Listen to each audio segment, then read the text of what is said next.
आप देख रहे हैं श्री हरि कृपा आश्रम चैनल। संस्थापक स्वामी श्री हरि चैतन्य पुरी जी महाराज।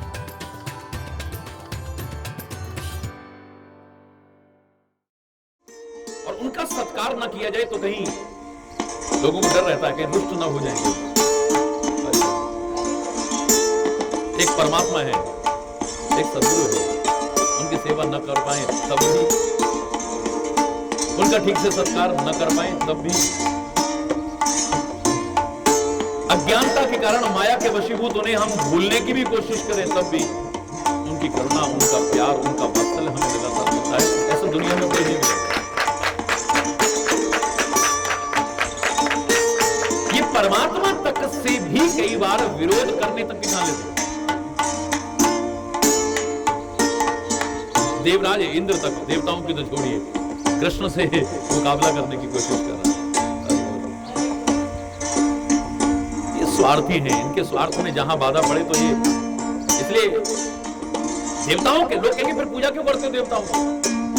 हम पूजा इसलिए करते हैं क्योंकि हम अकृतज्ञ, हम कृतज्ञ नहीं है, अकृतज्ञ नहीं है, एहसान फरामोश नहीं है। ये जो कुछ हमारे लिए कर रहे हैं, जो हमें दे रहे हैं, उसके प्रति कृतज्ञता ज्ञापित करते हैं। उस पूजा के द्वारा, उस अर्चना के द्वारा, उस वंदना के द्वारा हम प्रेम नहीं करते, हम पूजा करते हैं। चंद्रमा ऐसा था, चंद्रमा वैसा था, तो आप पूजा क्यों कर रहे हैं? फिर चंद्रमा पर आज तो लोग पैरों से रोंद रहे हैं, पैरों से जाकर के उतर रहे हैं वहां पर। आप अभी तक चंद्रमा की पूजा कर रहे हो, मंगल की आप पूजा कर रहे हो, फलाने की पूजा कर रहे हो, ठिकाने की पूजा कर रहे हो। अरे तुम चाहे पैरों से रोंद लेना, सूर्य हमें प्रकाश देना बंद कर देगा क्या? बोलो ना।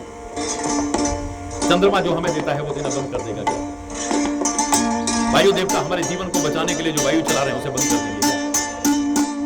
ये जो कुछ हमें दे रहे हैं हमारी जीवन की रक्षा के लिए, जीवन के उपयोग के लिए, हम उसके प्रति कृतज्ञता ज्ञापित करते हैं। हम ये नहीं देखते कि वो कैसे हैं, हमें इस पर ध्यान में देने की आवश्यकता नहीं। हम इतने एहसान फरामोश नहीं है, अनग्रेटफुल नहीं है कि वो हमारे लिए कुछ करें और हम उन्हें थैंक यू भी ना बोल सके, हमने रिस्पेक्ट भी ना दे सके। हम इसलिए कर रहे हैं और करते रहेंगे, लेकिन पूजा में और प्रेम में बहुत अंतर है मेरे प्यारे बच्चों। प्रेम तो परमात्मा से स्वाभाविक ही उत्पन्न होता है जब उसके प्यार को, उसकी वात्सल्य को, उसकी ममता की, उसकी करुणा को हम देखते हैं। संतों ने यहां तक कहने में संकोच नहीं किया है कि सुर नर मुनि जन के यह रीति स्वार्थ लाभ करनी सब। ये सब स्वार्थ से प्रेम करते हैं, इनके स्वार्थ में जहां जरा सी कमी आ गई। परमात्मा का रुख देखना चाहिए था, परमात्मा क्या चाहते हैं। लेकिन आज जरा आतंक फैला हुआ है रावण का, तो ये देवता तक भी उसकी आंख का इशारा देखते हैं क्या चाहते हैं। डर के मारे उसकी सेवा में लगे हुए। और लंका में अब युद्ध भूमि का वर्णन पढ़ेंगे, उस युद्ध का प्रसंग पढ़ेंगे तो जय जयकार करते थे, लेकिन जरा सा पलड़ा अगर रावण का भारी होते देखा तो ये जय बोलते थे। बाकी समय पर परमात्मा श्री राम की जय हो बोलते थे, और ऐसे समय पर ये जय बोलते थे, जय हो जय हो। कहने वाले संत कहते हैं इसलिए बोलते थे, अगर रावण जीत गया तो हम कहते हैं हम तो जय ही तो बोल रहे थे, हम तो आपकी जय बोल रहे थे, हम राम की जय तो बोल रहे थे। ऐसे हैं। इसके बावजूद भी हम देवताओं का सम्मान करना बंद नहीं करेंगे। एक डॉक्टर का निजी जीवन क्या है मैं इसमें नहीं जाता हूं, लेकिन उसने अगर मेरा जीवन बचाया है मैं उसे थैंक यू बोलने जाता हूं। बोलो, एक व्यक्ति मेरे जीवन के उपयोग के लिए कुछ मुझे दे रहा है, उसे धन्यवाद ज्ञापित करना ये मेरा परम कर्तव्य बन जाता है, पुनीत कर्तव्य बन जाता है इंसानियत के नाते। इन देवताओं ने हमें इतना कुछ दिया है कि हम चाहे पूजा के माध्यम से, चाहे यज्ञ के माध्यम से हम कृतज्ञता ज्ञापित करते हैं। और ये स्वार्थी हो सकते हैं देवता, ये पूजा के आकांक्षी हो सकते हैं देवता, इनको कहीं अपना निरादर नजर आए तो ये रुष्ट हो सकते हैं देवता, लेकिन मेरा शंकर ऐसा नहीं। अरे बोलो, इसलिए उसे हम देव नहीं कहते, उसे जोर से बोलो महादेव कहते हैं। उसकी विशेषता यह है कि वो खुद सम्मान चाहता ही नहीं है। परमात्मा श्री राम पूजा कर रहे हैं रामेश्वरम की स्थापना करके, तो चर्चा चली आपने नाम बड़ा अच्छा रखा है, रामेश्वर पहला नाम था। इसका अर्थ क्या है स्वामी? राम कहते हैं सीधा सीधा अर्थ है, राम के जो ईश्वर हैं वो रामेश्वर है। भगवान शंकर प्रकट होकर कहते हैं नहीं राम, ये स्वामी गलत मत कहिए, राम जिसके ईश्वर हैं वो रामेश्वर है।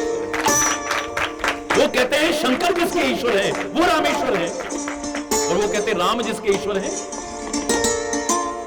राम के जो ईश्वर हैं वो रामेश्वर हैं। अर्थात शंकर जी राम के जो ईश्वर हैं वो रामेश्वर हैं। वो कहते नहीं राम जिनके ईश्वर हैं वो रामेश्वर। जो सम्मान देना जानता है सम्मान पाना नहीं चाहता, जो लोगों को अमृत दे देता है बदले में खुद जहर पीने को तैयार हो जाता है, अपने जीवन तक को दांव पर लगाने की कोशिश करता है कि लोगों का जीवन बच जाए। ऐसा महादेव जैसा या महादेव ही हो सकता है, दूसरा नहीं हो सकता। ऐसे महापुरुषों का जीवन अपने लिए नहीं होता है, संसार के लोगों के लिए होता है। आज कोई कहे कि हमने पर्यावरण की सुरक्षा के लिए ये उपाय किए, पर्यावरण के सुधार के लिए हमने ये उपाय किए, ये उपाय किए, पहली बार नहीं हो रहे हैं। आज से 5,500 वर्ष पहले कन्हैया ने भी किए थे। प्रदूषण दूर करने का पहला प्रयास उसने किया, और मैं तो कह रहा हूं उससे भी बहुत पहले सागर में जो प्रदूषण हो गया था, सबने मिलकर के उसको दूर करने की कोशिश की थी, जिसमें से विष भी निकला, अमृत भी निकला, और विष को भगवान शंकर ने ग्रहण कर लिया। इन वृक्षों की भांति जो कार्बन डाइऑक्साइड ग्रहण करते हैं, जहर को ग्रहण करते हैं, और आगे आपको ऑक्सीजन के रूप में शुद्ध हवा, आपको जीवन देते हैं, आपको अमृत देते हैं। ये इनकी तरफ से पहला प्रयास। तो तब आज नहीं, कब लाखों करोड़ों वर्ष पहले,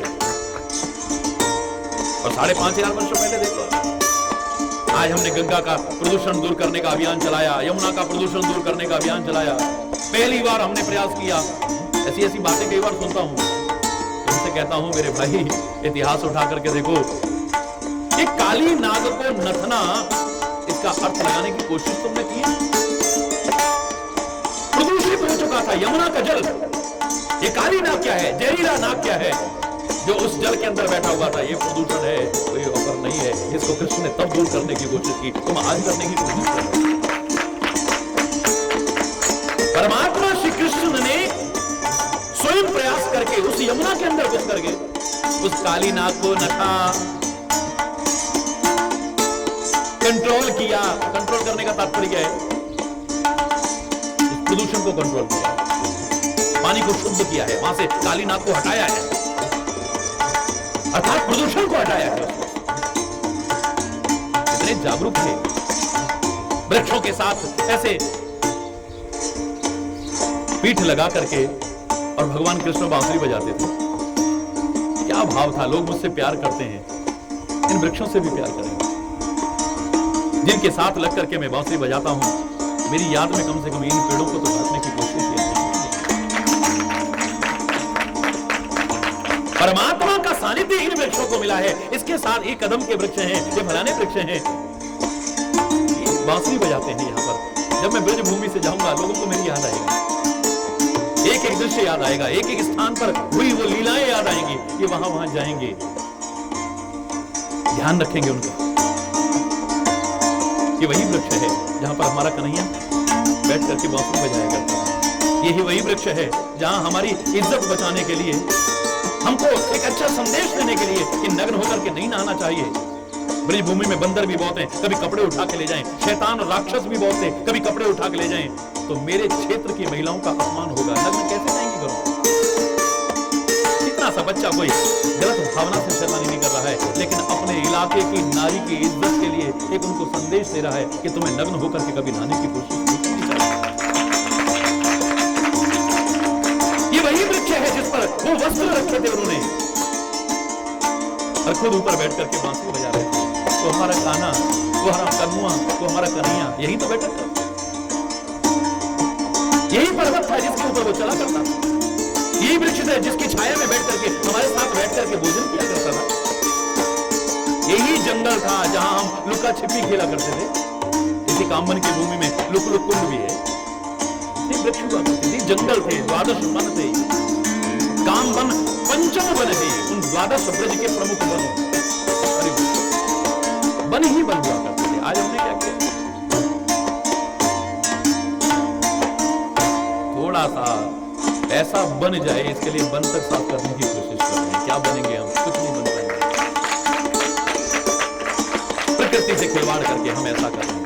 तो ये शंकर ने कितना महान प्रयास किया था, भगवान कृष्ण ने कितना महान प्रयास किया था, अपने जीवन को जोखिम में डाल दिया।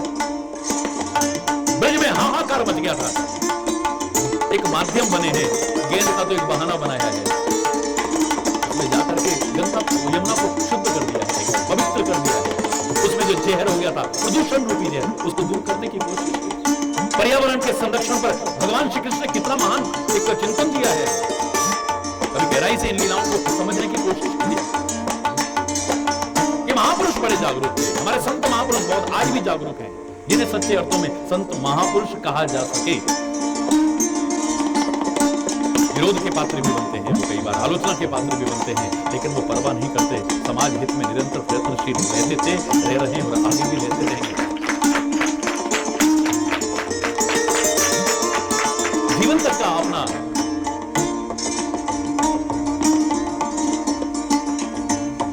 कोई लालच नहीं होना। लोगों का जीवन बन जाए, लोगों को अच्छा सुखी जीवन मिल जाए, लोगों को समृद्ध खुशहाल जीवन मिल जाए, इसके लिए कष्ट भी उठाने को तैयार है, रात दिन का सुना। उनका कोई स्वार्थ नहीं है। ऐसे ही मेरा महादेव, उसका भी कोई बोलो ना।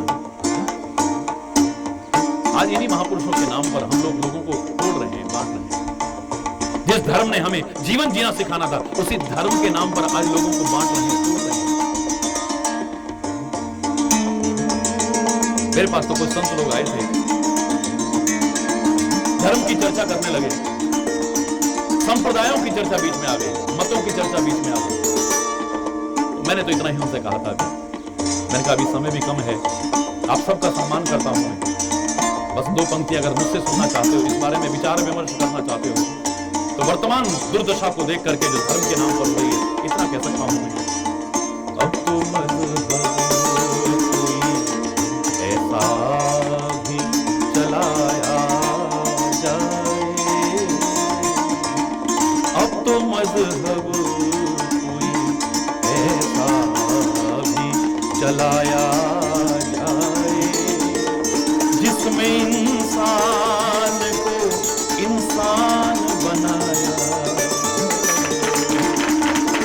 अब तो मजहब, इंसानियत खो बैठे हम आज मजहब के नाम पर, मानवता खो बैठे हैं आज मजहब के नाम पर, दरिंदगी को अपना लिया है हमने आज मजहब के नाम पर। भारत जैसे देश में लोग मजहब के नाम पर एक दूसरे को जिंदा तक जला दें, तो इससे बड़ी शर्म की बात नहीं चाहिए हमें ऐसे मजहब। मेरी बात अटपटी लग सकती है, लेकिन आज की जो समय की मांग है, मैं इतना ही कह सकता हूं। अब तो मजहब कोई ऐसा भी चलाया जाए, जिसमें इंसान को इंसान बनाया जाए।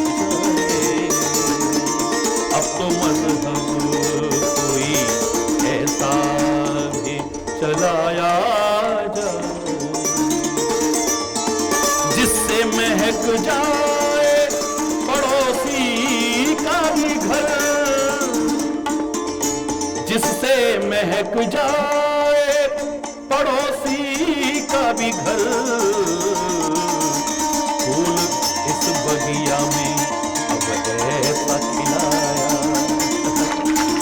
फूल इस बगिया में अब ऐसा खिलाया जाए, जिसमें इंसान को इंसान बनाया जाए।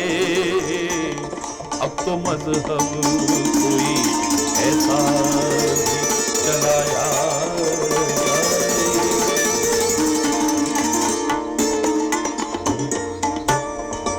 मेरे इस प्यार का कुछ ऐसा असर हो तुझ पे, मेरे इस प्यार का कुछ ऐसा असर हो तुझ पे, मैं रहूं भूखा तो तुझसे भी न खाया,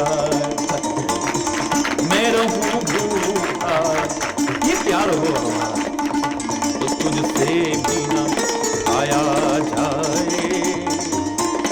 अब तो इंसान को इंसान बनाया जाए, अब तो मजहब कोई ऐसा चलाया जाए जिसमें इंसान को इंसान,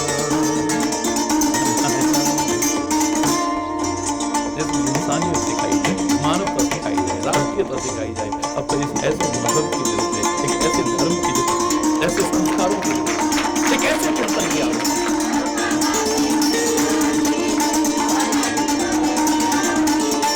जो हमें इंसानियत से दूर कर रहा है, जो हमें मानवता से दूर कर रहा है, जो राष्ट्रीयता से दूर कर रहा है, जो हमें नैतिकता से दूर कर रहा है, जो हमें चरित्र से दूर कर रहा है, मैं उसे मजहब और धर्म मानने को हरगिज़ भी तैयार नहीं। अरे देखो हमारे महापुरुषों के जीवन को, क्या क्या कष्ट उन्होंने समाज के लिए नहीं उठाए। मैं नहीं कह रहा खाली हिंदू धर्म में ही या फलाने धर्म में ही, ढिकाने धर्म में ही, उस धर्म में। जैन मत में देखिए आप तीर्थंकरों के जीवन को, बौद्ध मत में देखिए आप भगवान बुद्ध के जीवन को। हमें गर्व है कि विश्व के सबसे ज्यादा प्रचलित धर्मों में से अधिकांश की उद्गम स्थली भारत भूमि है, जिन्हें आज धर्म एक था लेकिन लोगों ने अनेक मान लिए। मत अनेक हैं लेकिन अधिकांश इस भारत से शुरू हुए। जैन मत, हिंदू विचारधारा तो प्राचीन है ही, सनातन संस्कृति तो प्राचीन है ही, आर्य संस्कृति तो प्राचीन है ही। आज जो अधिकांश लोग मानते हैं उन धर्मों को जैन धर्म मान रहे हैं। जैन धर्म कहां से पैदा हुआ? बोलो ना, इसी क्या संदेश अहिंसा का? बौद्ध धर्म, बोलो ना। आज चाहे लोग न समझ पाए हैं, हमारे आपसी कुछ मतभेद विभिन्न आधारों पर लोगों ने पैदा कर दिए थे।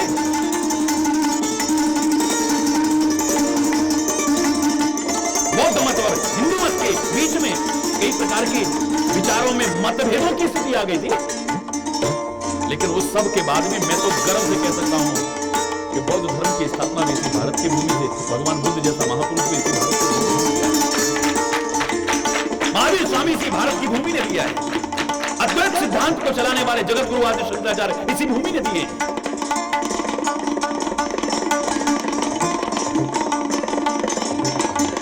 विभिन्न मतों में आप देखिए,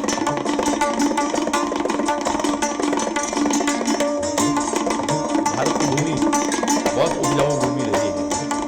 वैसे तो सभी भूमि उसी की है, अरे अच्छे चिंतन के उसमें बहुत उपजाऊ भूमि है। इसे बंजर मत बनाना, इसे उपजाऊ ही रहने देना। इस भूमि को ही नहीं, अपने मस्तिष्क की भूमि को, अपने हृदय की भूमि को, इसे बंजर मत होने देना। सुंदर सुंदर नया नया चिंतन ला करके अपने जीवन में अपना करके और औरों के भी जीवन में उसे उतारने की कोशिश करते रहिएगा, जो मेरे देश की परंपरा रही है। यहाँ पर चिंतन स्वार्थ में चिंतन नहीं है, परहित का चिंतन। मैंने तो यहां तक उस दिन कहा था कि विश्व शांति का अग्रदूत रहा है मेरा भारत, और मैं दावे से कह रहा हूं कमियां आई हैं, दूर भी होंगी। एक दिन आएगा इस भारत में शांति होगी और यहीं से फिर विश्व शांति का संदेश जाएगा। मैं दावे से कह रहा हूं इसी भारत की भूमि से फिर सारे संसार को शांति का संदेश जाएगा, क्योंकि हमारी परंपराएं बहुत समृद्ध है, बहुत कोई भेदभाव नहीं है जहां पर, किसी प्रकार की संकीर्णता नहीं है जहां पर। हमारे यहाँ जय भी बोली जाती है तो धर्म की जय बोली जाती है। कभी हमने नहीं कहा कि हिंदू धर्म की जय हो, मुसलमान धर्म की जय हो, सिख धर्म की जय हो, ईसाई धर्म की जय हो। कहा हमने कभी? हमने अधर्म के नाश की कामना की है, तो अधर्म जहां भी हो उसका विनाश हो, हमने ये कामना की, चाहे वो किसी के अंदर भी क्यों ना आ जाए, चाहे परमात्मा श्री कृष्ण के सगे मामा के अंदर क्यों ना आ जाए, परमात्मा श्री कृष्ण के सगे संबंधी उन कौरवों के अंदर क्यों ना आ जाए, उच्च पवित्र कुल में पैदा हुए रावण के अंदर क्यों ना आ जाए, हम तो उसके भी विनाश की कामना करते हैं। अधर्म के, अधर्मी के विनाश की कामना नहीं की। पाप से रहा है, पापी से, बोलो ना, पापी से नहीं रहा। हमारा अधर्म से विरोध रहा है, अधर्मी से नहीं। हमारा शराबी से विरोध नहीं है, हमारा शराब से विरोध, हमारा जुआरी से विरोध नहीं है, हमारा जुए से विरोध है। हमारे दांत में जो इन्फेक्शन आ जाता है, हमारा विरोध उससे है, उसे दूर करना है। अपने से दांत को दूर करने की कोशिश नहीं करती, जहां तक हो सके। अरे बोल, अति सर्वत्र बढ़ जाए, अति तो जहां हो जाए, मैं उसकी बात नहीं कर रहा हूं। अरे बोल, तो हमारे महापुरुषों का इतना महान चिन्ह, थोड़ी सी भी जानकारी अगर ले ले, किसी का भी मन श्रद्धा से झुक जाएगा। जहां प्रेम, जहां पर सद्भाव, जहां पर शांति, जहां पर एकता, टूट टूट करके करने की कोशिश की जाती है, ये वो संस्कृति भूल रहे हैं। अंधे होकर के पाश्चात्य संस्कृति का अनुसरण कर रहे हैं। लौटे हम लोग और लौटे इन महापुरुषों को पहचाने, अपनी संस्कृति को पहचाने, तो देखें वो जीवन में वो आनंद आएगा जिसकी कल्पना भी न की। अगर इस संस्कृति को अपना रहे हम लोग, तो परमात्मा शंकर के लिए नहीं कह रहा हूं मैं आपसे भी कह रहा हूं, आप देवता नहीं हो। देवता हो सकता है आदमी, क्या कहते हैं लोग, ये तो बड़ा देवता आदमी। अरे बोल, नहीं कहते क्या, अरे बड़ा देवता आदमी है भाई, बहुत ही। अरे बोल, देवत्व परिपूर्ण चिंतन जिसका है वो देवता है। जो समाज को हित के लिए कुछ देता है वही देवता है। पर जो कष्ट पाकर के भी दूसरों को सुख पहुंचाने का भाव रखे, वो देवता नहीं हो सकता है, वो देव नहीं हो सकता, वो तो महादेव हो सकता है। उसको देवताओं में श्रेष्ठ कहा जाए, उसे कहेंगे सुरभरा। मैं तो एक बात और आपसे कहूंगा, बुरा मत मानिएगा, कि देवता बनना सरल है। क्योंकि प्रकृति ने सेवा सौंपी है, इंद्र को जो सेवा सौंपी है वो कर रहा है। हरि बोल, वायु देवता को जो सेवा सौंपी है वो कर रहा है। उनको कुछ दे रखा है प्रकृति ने, तभी तो आगे दे रहे हैं ना। हरि बोल, वरुण देवता को सेवा सौंपी हुई है, फलाने को सेवा सौंपी हुई है, चंद्रदेव को सेवा सौंपी हुई है, सूर्य भगवान को सेवा सौंपी हुई है। अपना अपना काम कर रहे हैं सब लोग ना। ये देवता हो सकते हैं। देवता बनना बहुत सरल है, हमारे पास कुछ है उस समय आगे दे दे है? लेकिन मैं दावे से कह रहा हूं, मेरा जो विचार एक बार मैंने किया कि देवता से भी इंसान बनना कहीं ज्यादा कठिन है। जो इंसान बन गया, सोच लो देवताओं से भी श्रेष्ठ है।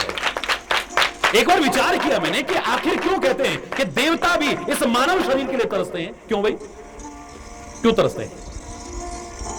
क्योंकि देवता अगर समाज को कुछ देते भी हैं, लोगों को हित के लिए कुछ देते भी हैं, तो खुद भी ऐश का जीवन जीते हैं। अरे स्वर्ग के सुखों में आनंद मग्न रहते हैं। अरे वो, लेकिन एक इंसान ऐसा है, ये चिंतन को ऊंचा उठा ले तो ये खुद आराम करके नहीं, दुनिया को आराम देने में अपना आराम ढूंढने की कोशिश करता है। इसे आनंद भी इसमें आता है। इनके रूप तो कई प्रकार के बन सकते हैं, पर इंसान चाहे तो अपने रूप को बहुत सुंदर बना सकता है। हवा ही है, ये कभी आंधी का भी रूप धारण कर लेती है, सब कुछ उड़ा के ले जाती है। अरे वो वायु देवता का कई बार कैसी कैसी स्थिति होती है, बोलो ना, नहीं होती? बोलिए। कभी आंधी आ जाती है, कभी तूफान आ जाता है, ये यही वायु देवता के आधार पर तो आ रहा है ना। और कभी मंद सुगंध शीतल हवा बहती है। ये प्राप्त शक्ति का कई बार दुरुपयोग भी कर लेता है। अरे बोल, नहीं करता। दोनों बैठे हुए थे, एक मंद सुगंध हवा चल रही थी, दूसरी ओर तूफान आ रहा था। तूफान कहने लगा, देखो हमको कितनी ताकत है हमारे अंदर, बड़े बड़े पेड़ धराशायी कर दिए हमने, झोपड़ियां की झोपड़ियां उखाड़ करके फेंक दी, हमारे बराबर ताकत वाला कौन हो सकता है? तू देख अपने आप को कैसे धीरे धीरे चल रही है। वो कहती है, शक्ति और सामर्थ्य तो मेरे अंदर भी है, लेकिन हमें परमात्मा ने इसलिए नहीं बनाया है कि दुनिया को उजाड़े हैं, दुनिया को सुख और आनंद दे सकें, इसलिए बनाया है। तो मुझे शक्ति नहीं चाहिए ऐसी जो दुनिया को सताने के काम आए, दुनिया को उजाड़ने के काम आए, दुनिया को उखाड़ने के काम आए। मुझे तो परमात्मा हमेशा ऐसे ही बहाते रहना कि लोगों को गर्मी से राहत मिलती रहे, लोगों को आनंद मिलता रहे। मुझे तो ऐसा ही जीवन चाहिए। इसमें दोनों तरह का चिंतन आ सकता है। कई कहीं पर वर्षा नहीं हो रही है, कहीं हो रही है, कहीं कम हो रही है, कहीं अतिवृष्टि हो जाती है, सब कुछ बर्बाद हो जाता है, बाढ़ आ जाती है। बोलो ना। इनके जीवन में तो कई तरह के आपको स्थितियां देखने को मिलेंगी, बोलो। लेकिन मानव अगर अपने जीवन को उठा ले और सच्चे अर्थों में मानव बन जाए, सच्चे अर्थों में इंसान बन जाए, ये किसी का अहित नहीं करेगा, कभी भी किसी का नुकसान नहीं करेगा, किसी को कष्ट या पीड़ा कभी पहुंचाने की कोशिश नहीं करेगा। इसकी हर क्रिया हमेशा सामने वाले को सुख ही पहुंचाने की, आनंद ही पहुंचाने की, शांति ही पहुंचाने की रहेगी। औरों की तरह कभी भी नुकसान पहुंचाने की कोशिश नहीं करेगा। ऐसा व्यक्ति मैं चैलेंज करके कह सकता हूं कि वो अब देवता नहीं है, सच्चा इंसान बन गया है। लेकिन ऐसा सच्चा इंसान उन देवताओं से श्रेष्ठ है। सुर वरह महादेव को मैं खाली देवता नहीं कह सकता। कह सकते हो खाली देवता? देवताओं के लिए तो स्वार्थी शब्द भी इस्तेमाल होता है। इन देवताओं के जीवन में तो कैसी कैसी घटनाएं आपको देखने को मिलेंगी। मैं नहीं कह रहा देवताओं का सम्मान करना बंद कर देना, जरूर करना, क्योंकि ये तुम्हें बहुत कुछ दे रहे हैं। कृतज्ञता ज्ञापित करना, अनग्रेटफुल मत बनना, इन्हें धन्यवाद देना, ये तुम्हारा पुनीत कर्तव्य है। लेकिन देवता बनना बहुत सरल है मेरे प्यारे बच्चों। इंसान बनना इतना सरल नहीं है। अगर तुम सच्चे अर्थों में इंसान बन गए तो मेरे शायद तो आप में और भगवान में या अंतर कुछ न रह जाए, ये भी कह दूं तो कोई बहुत बड़ी बात नहीं है। परमात्मा में और आप में भी फिर कोई अंतर नहीं रह जाता। परमात्मा स्वरूप हो जाते हैं आप अगर सच्चे अर्थों में इंसान बन जाए तो।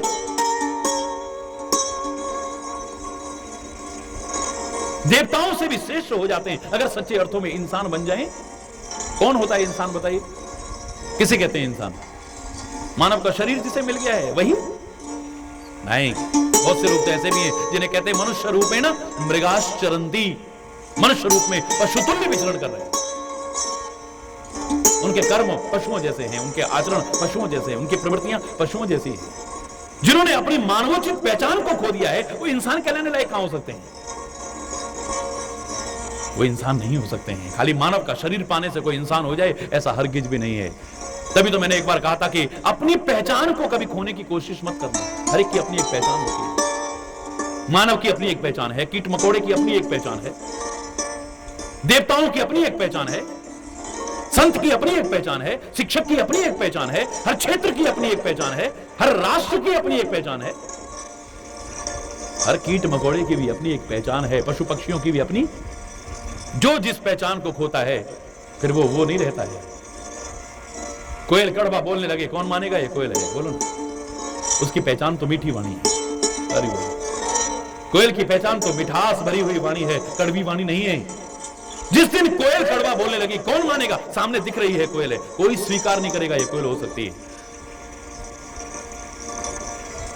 कौवा मीठा बोलने लगे, कौन मानेगा कौवा है ये? अरे कुत्ता वफादारी छोड़ दे, जरा सी आहट पर चौंक करके उठना छोड़ दे, कौन मानेगा ये कुत्ता हो सकता है? घास खाता हुआ, मिमियाता हुआ, पूंछ हिलाता हुआ, दुम हिलाता हुआ शेर कहीं मिल जाए अब। अरे बोलो यार, आंखें तो कह रही है कि शेर है पर शेर नहीं हो सकता। ये तो शेर की पहचान ही नहीं है। हमने तो कहीं नहीं सुना कि शेर घास खाता हो, ऐसे मिमियाता हो या इंसान को देख करके डरता हो। हमने तो कहीं नहीं सुना है। ये लग तो रहा है शेर, लेकिन शेर नहीं हो सकता है। शेर ने अपनी पहचान खो दी, आपने उसे शेर स्वीकार नहीं किया। कुत्ते ने अपनी पहचान खो दी, आपने कुत्ता स्वीकार नहीं किया। बोलो ना। कौवे ने अपनी पहचान खो दी, आपने कहा कौवा नहीं हो सकता है। कोयल ने अपनी पहचान खो दी, आपने कहा कौवा नहीं हो सकता है। भाई इंसान, अगर तू अपनी पहचान खो दे तो तू इंसान कैसे हो सकता है? सोच करके देखना। उनकी तो पहचान हमें मालूम है कि कोयल की पहचान मीठी वाणी है, कौवे की पहचान कर्कश वाणी है, कुत्ते की पहचान वफादारी है, शेर की पहचान ताकत है। तेरी क्या पहचान? खाली मानव का शरीर पाकर के तो नहीं बन सकता है कभी भी। शास्त्र तो नहीं मानते, विचारक तो नहीं मानते, तेरी अंतरात्मा भी कह देगी कि मानव का शरीर मुझे मिला है लेकिन मैं इंसान नहीं। मानव की पहचान है, एक इंसान की पहचान है इंसानियत, इंसान की पहचान है प्रेम, इंसान की पहचान है सुलूक, इंसान की पहचान है मोहब्बत, एक दूसरे के साथ भाईचारा, आपसी सद्भाव, सहयोग की भावना, परोपकार का चिंतन अगर इन्हें खो देता है तो कोई भी मानव शरीरधारी मानव ये सच्चे अर्थों में इंसान कहलाने का अधिकारी नहीं हो सकता है। जिसमें इंसानियत ही नहीं है, जो इंसानियत को खो चुका है, हैवानियत अपना चुका है, शैतानियत अपना चुका है, वो इंसान कैसे हो सकता है? रहे इंसानियत जिसमें उसे इंसान कहते हैं, उसे पराया दर्द पहचाने उसे इंसान कहते हैं, उसे इंसान। कभी इंसान है धनवान, कभी इंसान निर्धन है।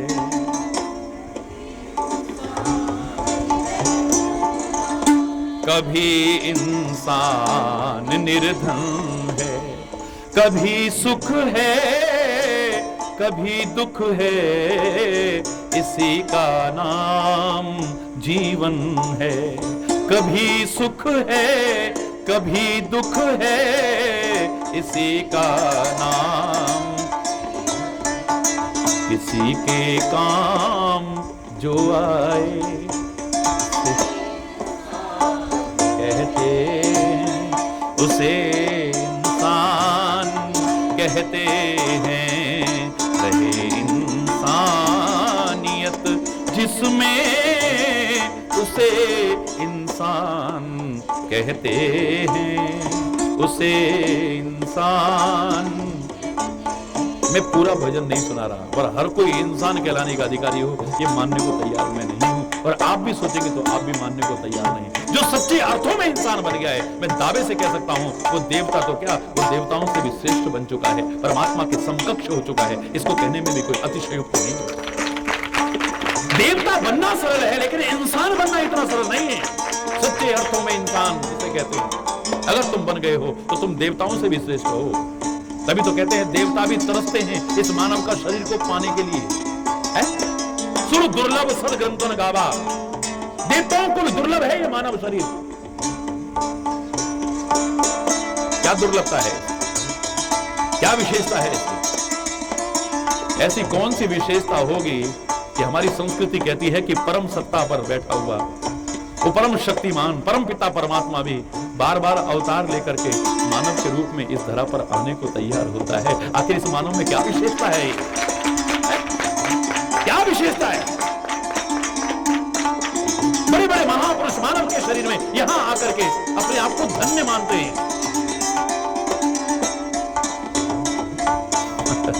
कोई तो विशेषता होगी, और वो विशेषता नहीं है तो फिर तो मानव भी कहलाने का अधिकारी नहीं।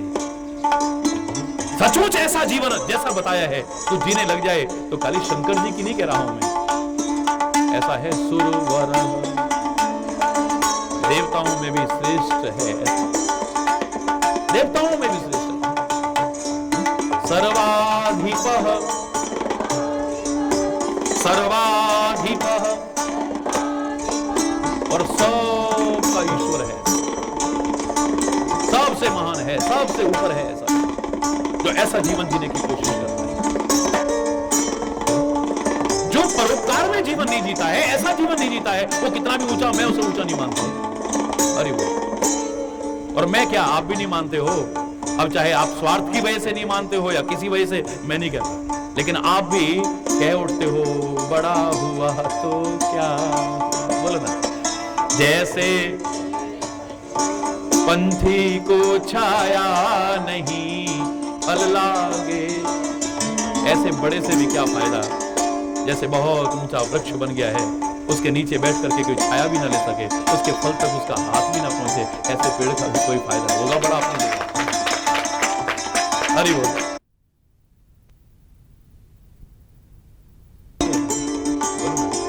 ये करील के पेड़ भी हमारे लिए तो अच्छे हैं, कम से कम यहाँ तक हाथ तो पहुंच जाता है। वो करील तोड़ता है तो उसके अचार में तो डाल देते कम से कम। हरि बोल, बोलो ना। होगा कितना भी अनंत आकाश जिसका कोई अंत नहीं पा सकता है, इस आकाश का किसी ने अंत पाया? अंतरिक्ष में जाते हैं वहां भी ऐसे नजर आता है।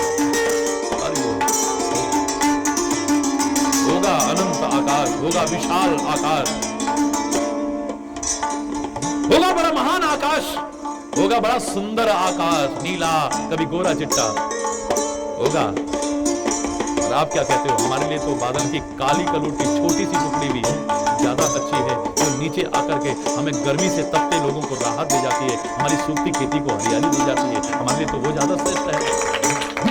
प्यासों की प्यास बुझा ना सके वो उजले घन किस काम के हैं, हो मुग्ध ना मधुकर जिन पर वो निर्गंध सुमन किस काम के है। घास फूस की कुटी भली जिसमें कि प्रभु गुणगान रहे, और बिना हरि चर्चा ऊंचे हो महल वो बंगले व भवन किस काम के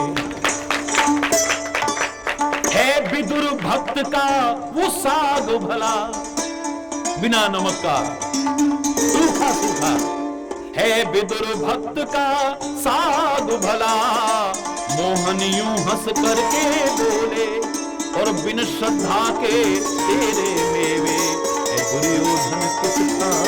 हमें नहीं चाहिए तेरे मेवे, तेरे घर में हम आए, होगा तू बहुत बड़ा अपनी जगह पे, और तू पुष्पों की वृष्टि नहीं हमारे ऊपर सोने की भी बारिश कर दे, लेकिन हमें देख करके अगर खुश नहीं होता तो हम आना तो दूर, आने की सोच भी नहीं सकते तेरे घर के अंदर कभी। आवत हिए हर्षे नहीं, नहीं नैनन में नेर, तुलसी तहां न जाइए चाहे कंचन बरसे मेघ। सोने की भी बारिश हो जाए, ऐसे ही जाने का कोई होगा तू बड़ा अपनी जगह पे भाई। मैं लालची लोगों की नहीं कहता, लालची आदमी चला जाएगा, भूखा नंगा जा सकता है, लेकिन जो प्यार की कदर जानता है वो ऐसी जगह जाना कभी पसंद नहीं करेगा। वो कहां जाएगा? चाहे झोपड़ी में रहना पड़ जाए, लेकिन जाते ही कोई गले से लगा ले, हमें अपना प्यार अपना अपनापन दे दे, ऐसी झोपड़ी में भी ज्यादा अच्छा लगता है। और ऐसा ना हो तो फिर महल में जाकर के भी अच्छा नहीं लगता है, आपका मन नहीं लगेगा वहां पे कभी। देख लीजिए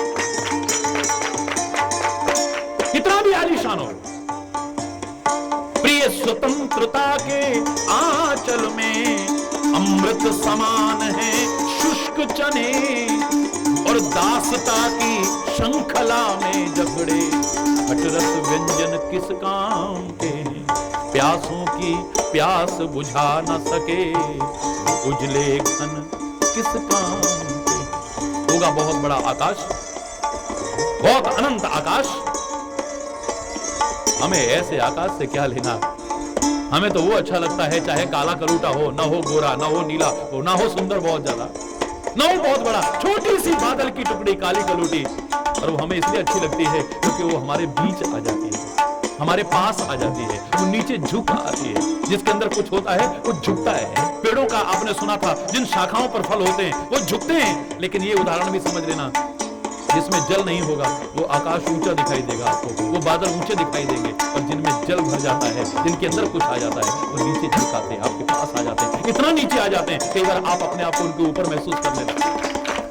पहाड़ों में आप जाएंगे आपको ऐसा लगेगा कि बादल नीचे हैं और हम उनके बोलो ऐसा भी, इतने झुक जाते हैं, इतने विनम्र हो जाते हैं, वो इतने सरल हो जाते हैं, तो हमें अब अकड़ वाला आदमी अच्छा नहीं लगता है। एक सामान्य प्रवृत्ति में देख लीजिए, आप भी कहते हैं होगा बहुत ऊंचा, और वो शोभायमान तभी होगा, हमारा प्रिय तभी बनेगा, हमारे हृदय में स्थान तभी ले पाएगा जब वो हमारा बन जाएगा। अरे वो हमारे लिए समर्पित हो जाएगा। अरे वो अब इसे चाहे आप अपना स्वार्थ कहिए या कुछ भी कहिए, लेकिन ऐसा चिंतन स्वभावतः देखने को मिलेगा। सर्वाधिपः सर्वेश्वर है वो परमात्मा। मैंने आपसे कहा था ये निराकार और साकार दोनों के स्वरूप का वर्णन है। अरे वो सगुण और निर्गुण दोनों का वर्णन है इसी एक श्लोक के अंदर। भगवत चरित्र और भागवत चरित्र दोनों का वर्णन है। इस श्लोक की विशेषता है ये, यहाँ पर राम का चरित्र और भरत का चरित्र बिल्कुल बराबर मात्रा में दिया गया। अरे 156 श्लोक में अगर वो है तो 156 श्लोक में ही आगे भागवत चरित्र दिया गया। अर्थात भरत का चरित्र भी 156 श्लोकों में ही है और राम का चरित्र भी 156, 1 से 156 श्लोक तक राम का चरित्र आता है। आप इसको पढ़ के देखिएगा ध्यान से। और 156 से 170 तक ये जो श्लोक हैं, इनके अंदर भरत का आगमन, पितृक्रिया, दशरथ का मरना इत्यादि ये सारे चरित्र आते हैं। फिर आगे जो 156 श्लोक हैं, उन सब के अंदर भरत का चरित्र है। यहाँ पर बताया है कि परमात्मा को अगर पाना चाहो तो जिन्होंने परमात्मा को पाया है, उनकी कृपा को पाया है, उनके दिल में स्थान पाया है, उनके करीब आ पाए हैं, जो कृपा पात्र बन सके हैं, आप उनको सामने रख करके चलो, उन्हें आदर्श मान करके चलो और उन्हीं के रास्ते पर चल करके तुम भी परमात्मा के प्रिय बनने की कोशिश करो, कृपा पात्र बनने की कोशिश करो। हरि बोल। एक विशेषता रही, इस श्लोक की विशेषताएं अगर मैं गिनाने लगूं तो मेरे शायद इसी में सैकड़ों एपिसोड तो इसी में तैयार हो जाए। अरे परमात्मा की कृपा से अभी ये श्लोक पूरा तो नहीं हुआ है, आधा है, लेकिन मैं दावे से कह रहा हूं जो बातें बताई हैं, अगर आपने इस श्लोक की इन बातों को भी अपना लिया तो इस श्लोक को भी संभाल लो, उस श्लोक को भी संभाल लो, इस श्लोक को भी संभाल सकते हो, उस श्लोक को भी संभाल सकते हो। सर्वेश्वर है वो, बहुत अच्छी बात। अरे वो जोर से बोलो और जोर से, सर्वेश्वर है वो, लेकिन हमें अच्छा इसलिए लग रहा है वो क्योंकि हमारे बीच है, चाहे कंकर कंकर के रूप में है, हमारे साथ है वो, हमारे लिए प्रयत्नशील है वो कि हमें अमृत मिल जाए, खुद बदले में जहर पीने को तैयार है। ऐसा शंकर किसको प्रिय नहीं होगा? तो मुझे भी प्रिय है, आपको भी प्रिय है, सारी दुनिया को प्रिय होगा जिस दिन उसको अच्छी तरह से जानने की कोशिश करो। ऐसा शंकर ही नहीं, ऐसा व्यक्ति जो खुद जहर पी करके आपको अमृत देने की कोशिश करे, मेरा बुरा चाहे हो जाए पर इनका भला हो जाए, मेरा जीवन चाहे चला जाए लेकिन इनके जीवन की रक्षा हो जाए, ये चिंतन रखने वाला व्यक्ति इसके हृदय का सम्राट नहीं बन सकता। ऐसा व्यक्ति लोगों के दिलों पर राज्य करता है।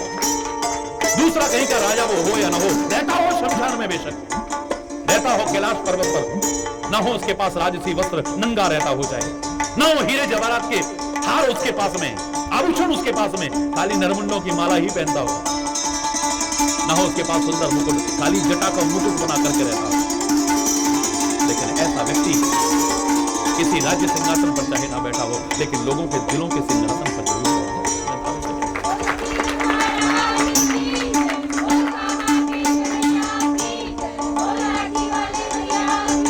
असली सर्वेश्वर तो वो है जो हमारे हृदय में स्थान पाते, हम तो उसी को सर्वेश्वर कहेंगे भाई। अरे गोपियों छोड़ो कहां काना काना रट रही हो, दिमाग खराब है? अरे इतना भजन तुमने भगवान का किया होता, तुम्हारे जीवन का उद्धार हो जाता। ब्रह्म की आराधना करो देवियों, ये प्यार प्यार के चक्कर में मत ज्ञान हासिल करने की कोशिश करो।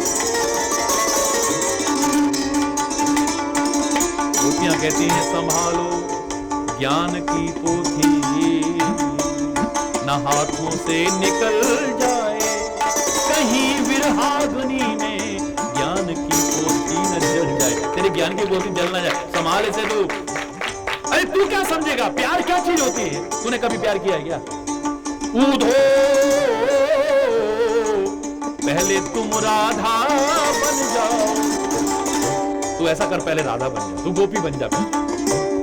जो राधा प्यार करती है कृष्ण से, जो गोपियां प्यार करती हैं कृष्ण से, एक बार तू वो प्यार कर ले, सचमुच वैसा प्यार कर ले, पर उसके बाद ज्ञान सिखाने आना, हम तेरा ज्ञान मान लेंगे। पर हम दावे से कह रहे हैं तू ज्ञान सिखाने लायक रहेगा नहीं, कुछ प्यार के महत्व को समझेगा और तू भी प्यार के दरियाओं में बह जाएगा। दावे से कह रहे हैं तुम राधा बन जाओ, पहले करो प्रीति कान्हा संग, फिर यह ज्ञान सिखाओ। तो ज्ञान सिखाने लायक ही नहीं रहेगा और फिर ब्रह्म ब्रह्म कर रहा है। अरे हमारे दिल में जिसने राज्य कर लिया है, हमारे लिए वही सब कुछ है। कोई माने या माने न माने, जाके कांटो लगे सोई जान। अब तो शाम ही तन है, शाम ही मन है, शाम ही जीवन, शाम रतन है। हम ना तेरे ब्रह्म को माने, रख अपने ब्रह्म को संभालेंगे।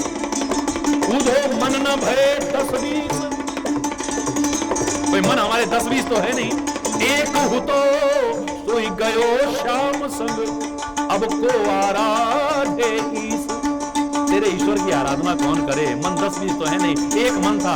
अब जिसे तू गंवार कह रहा है, ग्वाला कह रहा है, अब वो उसको चुरा करके ले गया है। अब हमारे पास मन है ही नहीं, मन तो हम उसको दे चुके, अब दूसरा कोई इसमें आने की हिम्मत नहीं कर सकता है। होगा तेरा ब्रह्म, होगा तेरा ईश्वर। ऊँधो कहा तू ये ज्ञान बखाने, हम ना तेरे ब्रह्म कुमाने, जाके कांटो लगे। हमारे लिए वही ईश्वर है जो हमारे दिल में जगह बना दे। हमारे लिए वही परम ईश्वर है जो हमारे दिल में जगह बना दे। अगर हमारा दिल ना माने तो परमेश्वर भी सामने आ जाए, हम कहेंगे यार हो गए। अरे आजकल तो हर जिसको देखो भगवान ही अपने आप को समझ गए। सामने वाला चाहे अपने आप को दासों का भी दास समझे, लेकिन तुम्हारी निगाह में तो वही हमारा सब कुछ है।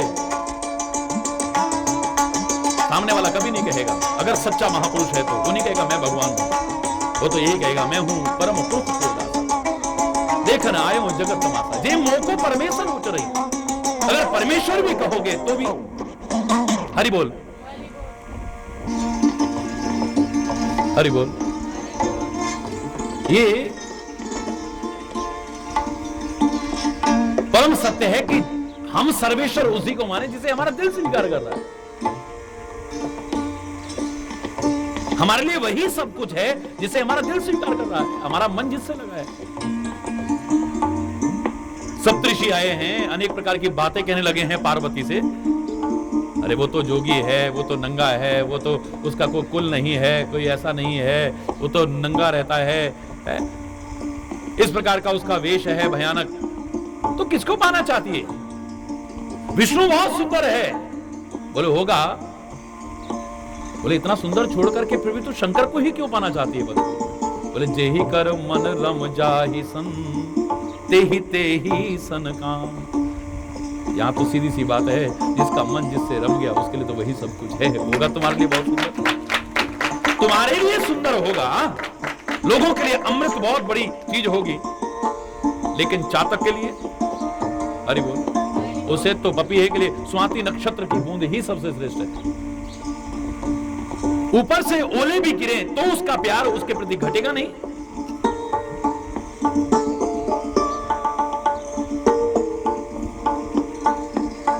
और अमृत भी बरसे तो भी ध्यान उसका उस तरफ नहीं जाएगा। याद रखना उसका, अगर चंद्रमा से प्यार है तो चंद्रमा की तरफ ही देखना है। अब कोई ऐसा आ जाए जिसमें कोई काला धब्बा भी बीच में ना हो तो भी उसे सुंदर नहीं लगेगा। और ऊपर देखते देखते, चंद्रमा की तरफ देखते देखते ऊपर से ओले भी गिरने लगे, पत्थर भी गिरे, तो भी उसके प्यार में कमी नहीं आएगी। वो एकटक चंद्रमा की तरफ ही देखता रहेगा। इसको कहते हैं प्यार। प्यार ऐसी चीज है वहां पर फिर बुराई दिखाई नहीं देती, वहां पर अच्छाइयां नजर आती हैं। तो जितनी भी चाहे बुराइयां गिनाता रहे, अपने ब्रह्म की कितनी भी अच्छाइयां गिनाता रहे, तो इस प्यार के महत्व को नहीं समझेगा। न चित्र लखा न चरित्र सुना, वह श्याम सुंदर को जाने ही क्या। मन में न बसे मनमोहन तो, वह ठान किसी की ठानी क्या। जिस बंदर ने इमली ही चखी, वह स्वाद सुधा पहचान ही क्या।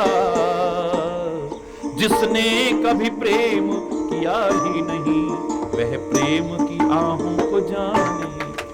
जिसने प्रेम किया ही नहीं है वो क्या समझेगा प्रेम क्या होता है? तू क्या समझेगा?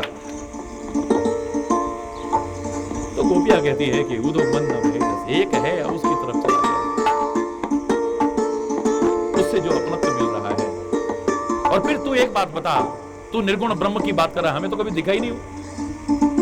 तू निराकार की बात करता है, उसका वो कौन से देश का रहने वाला है? अभी कुछ बातें बता ना उसके बारे में। तो वो अच्छा रहे जो सामने आए, हमारे मन में शंका आए उसको दूर कर सके, जो हमारे मन में संदेह आ सके उसे दूर कर सके। लगेगा सामने हम अपने दिल की बात जिससे कर सके। पहले वही अच्छा लगेगा ना।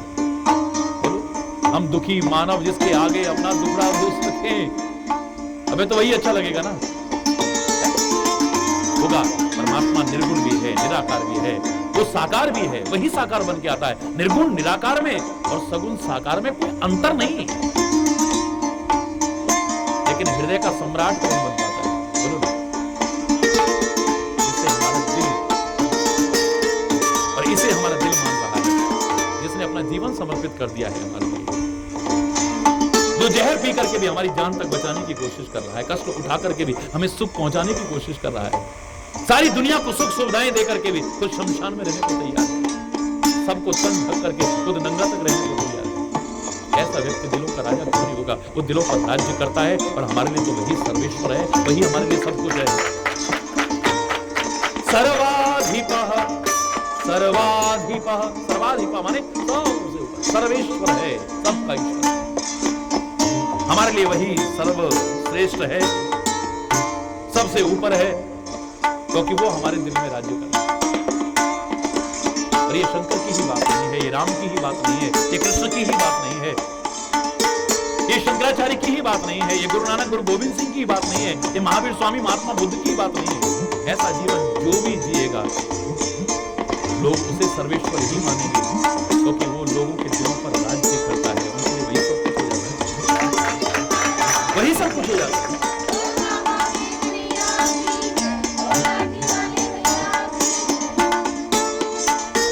सुरवरः सर्वाधिपः सर्वदा, ऐसा व्यक्ति कभी खत्म नहीं होता है। जिसने ऐसा जीवन जिया है वो कभी खत्म होता है। ये शंकर की बात नहीं है कि वो हमेशा रहता है, ये परमात्मा के विभिन्न अवतारों की बात नहीं कि वो हमेशा रहते हैं, संतों महापुरुषों की ही बात नहीं है कि वो शरीर से चाहे चले जाएं पर इस दुनिया में हमेशा रहते हैं। राष्ट्र की रक्षा करने के लिए जो शहीद हो जाते हैं वो शरीर से चाहे चले जाएं पर हमेशा, ऐसे लोगों की बात नहीं। पर ऐसा जीवन भी जो जीते हैं ना, मैं दावे से कह रहा हूं, वो भी कभी मरते नहीं, वो भी नित्य रहते हैं, सर्वदा रहते हैं, उनको कभी खत्म नहीं कर सकता है। जब ऐसे लोगों ने हमेशा रहना है, ऐसा जीवन जीना है, उनको इस बात की चिंता नहीं रहती कि हमारा जीवन बचे है।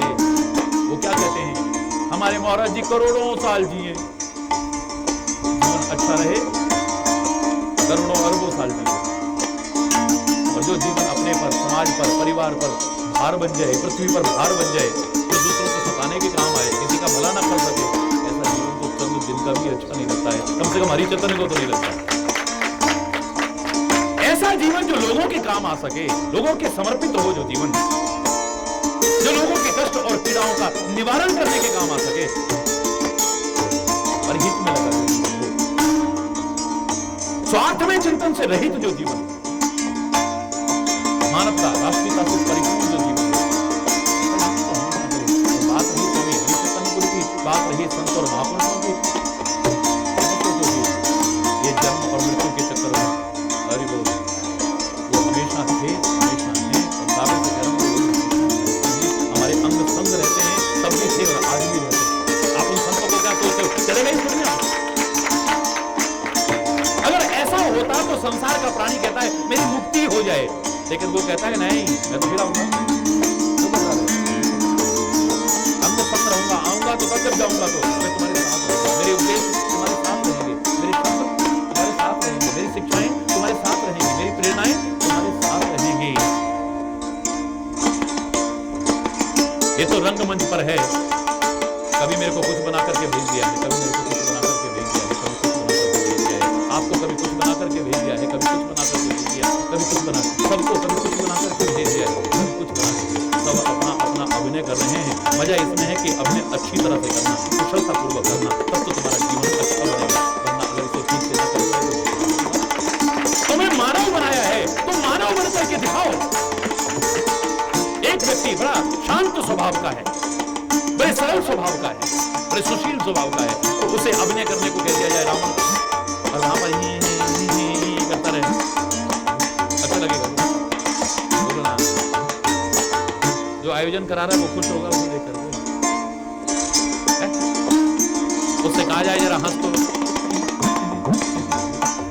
अच्छा लगेगा। तक यूं नहीं करेगा तब तक अच्छा ही नहीं लगता। अब वो ऐसे मुस्कुराए संतों की तरह, गुरुओं की तरह, अवतारों की तरह ऐसे मुस्कुराने लगे, अच्छा लगेगा है? कितना भी क्रोधी व्यक्ति हो,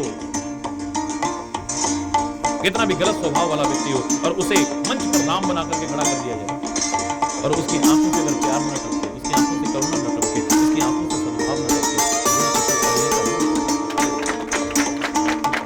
चक्रवर्ती सम्राट को जो सारी दुनिया का राजा है उसे भिखारी बना करके मंच पर खड़ा कर दिया जाए और उसकी चाल ढाल से जरा भी पता लग गया कि ये तो कोई अच्छे घर का आदमी लग रहा है, कुशल अभिनेता नहीं है। मजा तो तब है जब उसकी हरकतों को देख करके तुम भी कोई चवन्नी अठन्नी उसकी तरफ फेंकने की, तुम इतना तरस आ जाए उसको देख करके, हाय बेचारा इसके कटोरे में तुम भी चवन्नी अठन्नी न डालो, तब तक वो कुशल अभिनेता नहीं हो सकता। एक भिखारी को भी अगर राजा का अभिनय करके दे दिया जाए तो राजा बन करके दिखाए, उसकी चाल से, ढाल से, हाव भाव से ये ना लगे कि राजा नहीं हो सकता। अरे किस भिखारी को लाके बिठा दिया? अरे बोल, तुम्हें जिस रूप में लाया गया है इस रंगमंच पर, संसार रूपी रंगमंच पर, तुम उसी का अभिनय करो। तुम्हें मानव बनाया है तो मानव बनकर के दिखाओ, सच्चे मानव। हैवान बनकर के मत दिखाओ, तुम शैतान बनकर के मत दिखाओ, तुम पशु बनकर के मत दिखाओ, सच्चे इंसान बनकर के दिखाओ, तब तुम कुशल अभिनेता हो। और तुम्हारा यहाँ रंगमंच पर आकर के अभिनय करना तभी सार्थक होगा। आए सब अभिनय करने, फर्क इतना है कि किसी को एक बार चांस मिलता है, किसी को 2 बार चांस मिलता है, और कोई कुशल अभिनेता उसे हमेशा चांस मिलता है।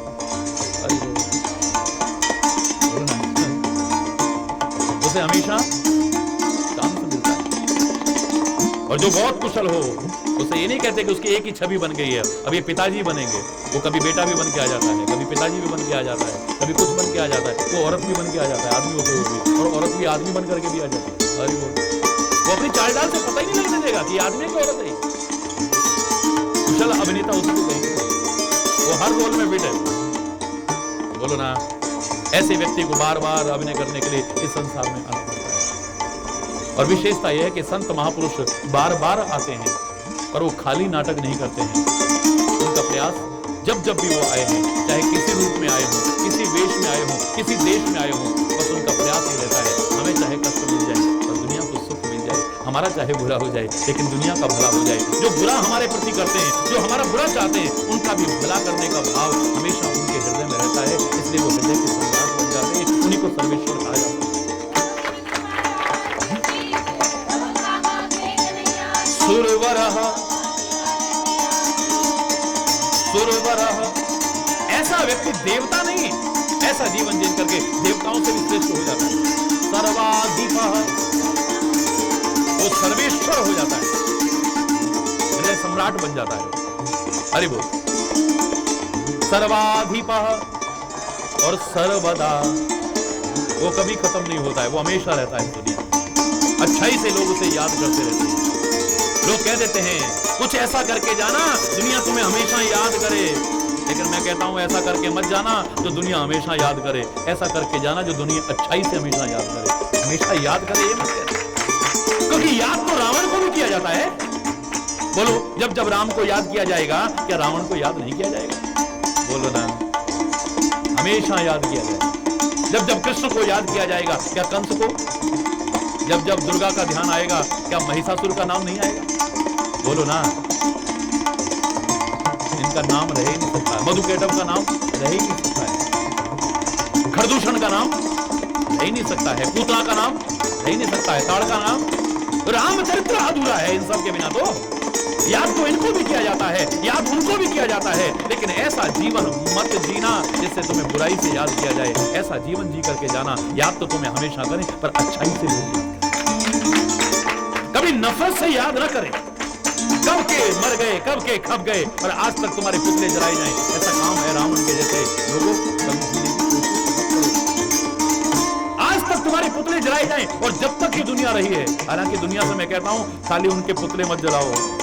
मजा तो तब है इन पर्वों को मनाने का जब इनके साथ साथ अपने अंदर जो राक्षसत्व आ गया है, असुरत्व आ गया है, राक्षसी वृत्तियां आ गई हैं, उनका भी दहन कर दो, उन्हें भी जला दो। तब तो तुम्हारा दशहरा पर्व मनाना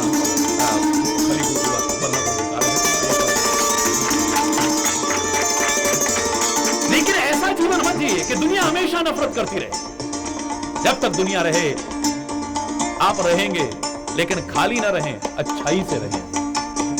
ये शंकर जैसे लोग हमेशा रहते हैं, लेकिन बुराई से नहीं, अच्छाई से। जब जब भी ये याद किया जाएगा कि देखो अमृत बांट करके भी जहर पीने वाला कोई था, अरे बोल क्या मार सकेगी मौत उसे औरों के लिए जो जीता, क्या मार सकेगी मौत उसे औरों के लिए जो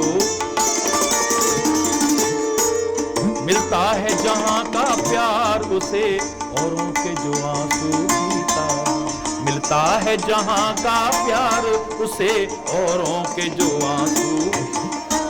जिसने विष पिया बना शंकर, जिसने विष पिया बनी मीरा, जिसने विष पिया बना शंकर, आत्महत्या के लिए नहीं, दुनिया की भलाई के लिए। जिसने विष पिया बना शंकर, जिसने विष पिया बनी मीरा, जिसने विष पिया बनी मीरा, जो बेंधा गया बना मोती, जो काटा गया बना हीरा, जो बेंधा गया बना मोती, वो नर है तो भी राम और नारी है तो वो सीता है, मिलता है जहां का प्यार क्या मार सकेगी मौत उसे, इसे मौत क्या मारेगी। ऐसा व्यक्ति तो काल का भी महाकाल बन जाता है, इसलिए शंकर को महाकालेश्वर कहते हैं। महाकाल का भी ईश्वर है जो, इसको काल नहीं मार सकता है। और ये खाली शंकर की बात नहीं, शंकर जैसा जीवन जीने वालों को किसने मारा है बोलिए।